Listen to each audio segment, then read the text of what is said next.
Imagine this for a second. You wake up 10 years from now, and the world looks almost exactly the same. Same big tech companies, same apps on your phone, same problems nobody really solved. Now, imagine a different future. A future where somebody, maybe you, built something so new, so powerful, that the world before it and the world after it feel like two different planets. That's the difference between going from one to many and going from 0 to 1. And that's exactly what this book is about. Today, we're diving deep into 0 to 1 by Peter Thiel and Blake Masters. A practical, sometimes controversial guide on how to build truly original companies and how to think like a founder who actually changes the future instead of just competing in the present. So, sit back, relax, and let's explore how real progress happens. Not by copying what already works, but by creating something that has never existed before. First, let's decode the core idea of the book. What does 0 to 1 even mean? Most of what we see around us is what Thiel calls horizontal progress. That's when an idea exists somewhere, and people spread it everywhere. Think about it. We invented the smartphone once. Every phone that came after that, just another variation. We created social media. Every new platform is usually just a different angle on the same basic idea. This kind of progress is going from 1 to n, copying, scaling, expanding. But 0 to 1 is different. It's vertical progress. It's when something completely new appears. The first computer, the first search engine that really worked, the first company to make electric cars cool and desirable, those are 0 to 1 moments. They change the trajectory of the future. Thiel's message is simple but powerful. If you want to create real value, if you want massive impact, you shouldn't just ask, how do I do what everyone else is doing but slightly better? You should ask, what can I create that doesn't exist yet, and maybe only I can see right now? That's the mindset of 0 to 1. To understand why this matters so much, we need to talk about something a bit uncomfortable. Competition. Most people grow up believing competition is good. School trains you to compete. Jobs push you to compete. Markets are described as perfect competition, like it's some ideal state. But Peter Thiel flips this idea on its head. He says, if you're in a truly competitive market, you're probably not making much money. Think of a restaurant street where 10 burger places are fighting for the same customers. Who wins? Usually nobody. Everyone cuts prices. Margins shrink. Stress goes up. Profit goes down. Now compare that to a company with real monopoly power, not in the evil cartoon villain sense, but in the sense of being so unique, so differentiated that for your specific product or service, customers don't really have a close substitute. Think of search engines. For most people, search basically equals one brand. That's monopoly power. Thiel's argument is, great businesses are not those that compete furiously. Great businesses are those that escape competition. They create a product so different, so much better, so defensible, that they can charge good prices, keep customers, and invest for the long term. So in Thiel's world, a startup's real goal is not to enter a crowded market and fight for scraps. The real goal is to build a monopoly, a company that dominates a space because it offers something no one else can. That's a bold idea. And it leads to an even bolder question. If competition is overrated, how do you actually build a monopoly from scratch? This is where we hit one of Thiel's favorite concepts, secrets. Thiel believes the world still contains deep, valuable secrets, truths about technology, business, or human behavior that most people either don't see or have trained themselves not to look for. There are two kinds of people. Those who think all the big discoveries are over. Everything important has already been invented. There's nothing truly new left. And those who believe there are still hidden opportunities. Secrets waiting for someone brave enough and curious enough to hunt them down. 0 to 1 is written for the second group.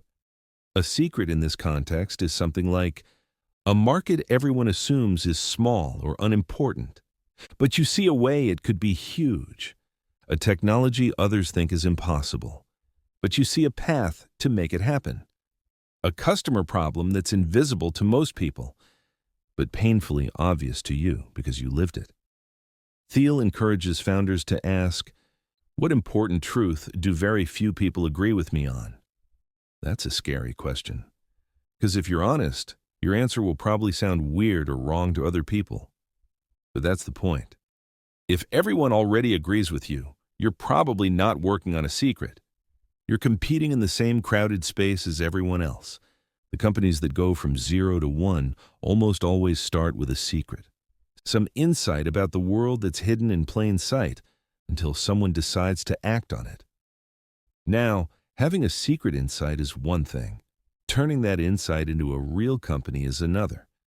So let's talk about what Thiel believes separates a good startup idea from a truly great one. He offers a famous framework. 7 key questions that every startup must answer. Think of these as a stress test for your idea. If you can answer yes to all 7 with conviction, you might be onto something truly powerful. Let's walk through them one by one and translate them into everyday language. Question 1. The engineering question. Can you create a breakthrough technology, not just an incremental improvement? Thiel is not impressed by tiny upgrades. If your product is only 5% better than what already exists, you'll struggle to stand out. He's looking for companies that are 10 times better, 10 times faster, cheaper, more convenient, more accurate, or more delightful. Ask yourself, is your idea a real leap forward, or just a slightly nicer version of what people already have? Question 2. The timing. Question. Is now the right time to start this business? Even the best idea can fail if it's too early or too late. If you launch before people are ready, you spend all your energy educating the market. If you launch after the market is crowded, you become just another player. Thiel wants founders who can sense those rare windows of opportunity when the technology is ready, the customers are ready, and the competition hasn't fully arrived yet. Ask yourself, why now? What changed in the last few years that suddenly makes this idea possible or urgent? Question 3. The monopoly. Question. Are you starting with a small market that you can dominate? This sounds counterintuitive. Most people think, I need a huge market from day one. Thiel flips it. Start with a tiny market that you can own. Serve a specific group of people so well that for them, you are the only real choice. From there, you expand. Adjacent market by adjacent market. Startups that try to conquer the entire world on day one usually end up conquering nothing. Great startups become monopolies by dominating a small niche first, then carefully widening their circle. Question 4. The people. Question. Do you have the right team? Technology matters, strategy matters, but the team is everything. Thiel believes that early startup teams should be small, deeply aligned, almost cult-like in their shared mission. He doesn't like just another job energy. He wants founders and early employees who are obsessed with the same problem, who trust each other, and who are willing to stick together through years of uncertainty and risk. Ask yourself, would you still want to work with your co-founders 10 years from now, even if things got really hard? Question 5. The distribution question. Do you have a way to get your product into customers' hands? Thiel is blunt about this. Many founders obsess over product and ignore distribution. But even the greatest product in the world fails if nobody knows about it, or if it's too hard to buy. So he pushes founders to think hard about sales strategy, marketing channels, how your product will actually travel from you to the people who need it. Ask yourself, how exactly will your first 100 customers find you? What about the first 1,000, the first 1,000,000? Question 6. The durability. Question. Will your market position be strong 10 or 20 years from now? Thiel loves companies that can stay powerful over decades. That usually requires strong network effects, powerful brand, proprietary technology, data advantages, or a combination of these. He calls this being the last mover, the company that defines the category and then keeps winning. Ask yourself, if you succeed, what will keep others from copying you and taking your customers? Question 7. The secret question.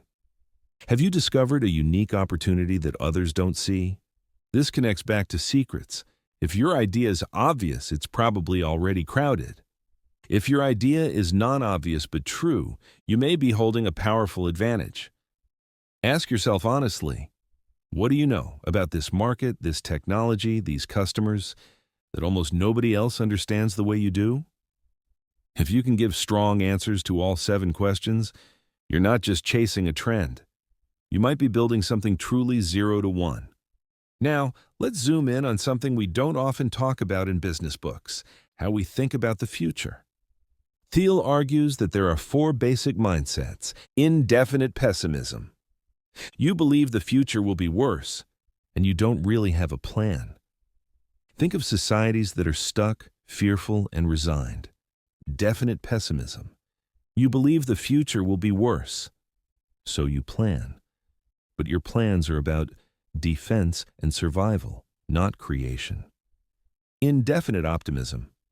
You believe the future will be better, but you have no concrete plan. This is common today. People trust that progress will just sort itself out somehow. Definite optimism. You believe the future can be better, and you are willing to make specific plans and build specific things to make it real. Thiel is pushing us toward definite optimism, instead of hoping that someone out there will fix climate change, or healthcare, or education, or energy. He wants founders who say, I see a better future. I have a concrete plan to help build it, and I'm going to commit years of my life to this.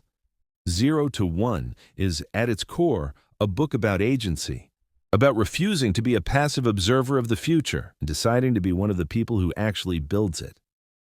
Let's talk about founding teams and culture for a moment. Thiel has a very specific view here. He doesn't like the idea of founder as an interchangeable manager. He believes founders matter a lot. Why? Because founders define the mission, set the culture, make the early high-risk decisions, and often embody the company in the eyes of customers, investors, and employees. He sees the best founding teams as tight-knit, highly aligned groups that share not just skills but values and a sense of destiny. He also believes culture isn't created by posters on the wall. It comes from who you hire, what you tolerate, and what you reward. If you reward politics, you get politics. If you reward craftsmanship, you get craft. If you reward truth-telling, you get people who speak up. Thiel argues that a strong company culture isn't about being cool. It's about building a team that can stay focused and resilient for years while working on something that might look crazy to the outside world. So if you're dreaming of your own startup, he would tell you, choose your co-founders wisely. Your early hires matter far more than you think. And culture is not an afterthought. It's the operating system of your company. Another big theme in 0 to 1 is the idea of power laws. This sounds technical, but the core idea is simple. In startups and investing, outcomes are not evenly distributed. Most companies fail or stay small. A few become moderately successful, and a tiny handful generate almost all the returns. That's a power law. A small number of huge winners and a long tail of everyone else. Thiel uses this to challenge conventional thinking. In a normal job, diversifying your tasks might make sense. In venture capital or startups, spreading your focus too widely almost guarantees you'll miss the truly big opportunities. So what does this mean for you? It means you shouldn't treat all ideas, all projects, or all opportunities as equal. It means you might be better off going all in on one thing with huge potential, rather than half committing to 10 small things that will never go anywhere. In other words, if you want 0 to 1 results, you probably need 0 to 1 commitment, By now you might be thinking, okay, I get the philosophy, but what does this actually mean for my life, my career, or my side projects? Let's bring it down to earth. Here are a few practical takeaways from 0 to 1 that apply even if you're not a Silicon Valley founder. First, don't just look for jobs, look for secrets. Instead of asking, what's a stable, safe career path? Thiel would encourage you to ask, where are the secrets? Where are the problems nobody is really solving well that I actually care about? Maybe it's in fintech, maybe it's in healthcare, maybe it's in education, climate, AI, creative tools, or something local in your own community. You don't need to start a billion-dollar company tomorrow, but you can start training your mind to notice the gaps, the places where reality is clearly broken and most people just shrug. Second, think long-term. Thiel admires companies that can still be strong 10 or 20 years from now. That requires patience. So instead of chasing quick trends, ask yourself, if I invest in this skill, this project, this business, will it still matter a decade from now? Third, avoid crowded races when you can create your own lane. If you're always competing in the most popular, well-worn paths, you'll always be compared to others. But if you can combine your skills and interests in a unique way, you might create a role or a niche that's uniquely yours. Maybe you're not just a programmer. You're a programmer who deeply understands healthcare, or a teacher who's great at building online tools, or a designer who thinks like an economist. Those rare combinations are where secrets often live. Let's bring this back to the book's title, 0 to 1. Going from 0 to 1 is hard. It's uncertain. It demands courage, conviction, and a willingness to look wrong, sometimes for a long time. But it's also where the magic is. Every major breakthrough in technology, art, science, and business came from someone who refused to just copy what already existed. They believed, the future doesn't just happen to us. The future is built, intentionally, by people who see something different. Thiel's message is both challenging and empowering. You don't have to accept the default future. You can help invent a better one. So let's quickly recap the key ideas from 0 to 1. 0 to 1 versus 1 to many. True innovation is about creating something new, not copying what already works. Monopolies over competition.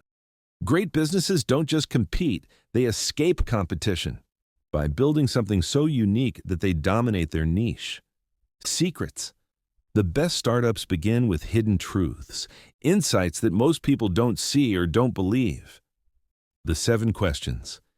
Every serious startup must pass the tests of technology, timing, monopoly, team, distribution, durability, and secrets. Definite optimism. Don't just hope the future gets better. Make concrete plans to build the future you believe in. Power laws. A few big winners drive most of the value. So focus deeply on the opportunities with truly massive potential. Founders and culture. Who you work with and how you work together matters as much as the idea itself. Underneath all of these ideas is one big question for you. What is your 0 to 1 move? What problem, what idea, what project keeps tugging at your mind? What's the thing you can't stop thinking about? Even when you're tired, busy, or distracted? It might not be fully clear yet. That's okay.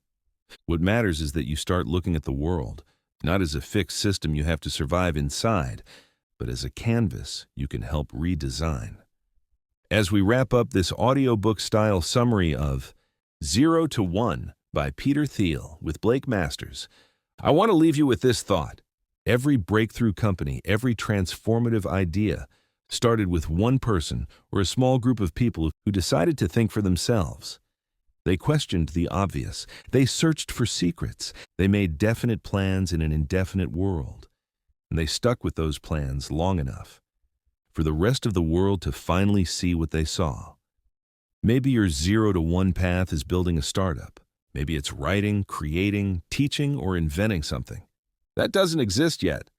Whatever it is, the future needs fewer spectators and more builders. If this summary sparks something in you, an idea, a question, maybe even a bit of courage, I'd love for you to share it. Drop a comment and tell us, what's one secret or hidden opportunity you see in the world right now? Something you believe that most people around you don't? If you enjoyed this deep dive into 0 to 1, and you want more long-form audiobook-style summaries of the most important books in business, startups, and investing, make sure you hit like and subscribe to the channel and turn on notifications so you don't miss the next episode. Thank you for listening, and remember, the future isn't just something that happens. It's something we build, one bold idea at a time, from 0 to 1.